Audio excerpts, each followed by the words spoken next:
Hello, kumusta po kayo mga taga tambayan ng sagad kong magmahal? Kumusta po kayo?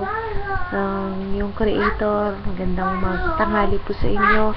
Tsaka dun sa isang admin, si Darling Ara, kambal ko. Sana maging masaya ka na sa buhay mo. Sana hindi na iiyak gawa ng problemang puso. Sana wish ko na maging maligaya na yung kambal ko. Dennis, huwag mo siyang paiiyakin. Katapalan kita ng lating. Wala lang. Ginawa ko to kasi sabi ko kay Darling, mag-upload ako dito sa sagad kong magmahal ng video na ito lang. Wala naman ako wala po akong sasabihin iba. Testing lang namin ito ni Darling. Yung sa mga member ng sagad kong magmahal, sana po may enjoy nyo yung pag-stay nyo dito sa group. Sana yun lang. Meron dito isang tao nag-block sa akin, si Lizardo Paldes.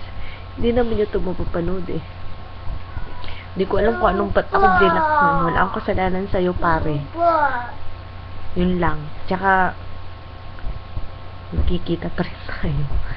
Tsaka ewan ko sa'yo, ba't ba ako blinak? Wala akong kasalanan sa'yo. Yun lang.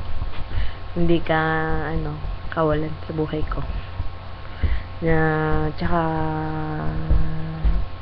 doon sa mga nakakausap po dito sa sagad, enjoy din naman po. Enjoy po ako dito. Nandito na rin po yung mahal ko. Inad ko dito. Hindi ko alam kung nakapasok siya. Ayaw yata. Kumusta na po kayo kay yung dalawang pag-ibig, si Sister Pag-ibig at si Kail Ning Manghilot na pag-ibig ni Pag-ibig. Gandang tanghali po sa inyong lahat. Ako po si Marimar, yung tinatawag na Marimar, yung laging kakulitan ni Manghilot at saka ni Magtatapal. Ako po yung kasi laging walang tao dito sa tambayan ng mga sagad magmahal.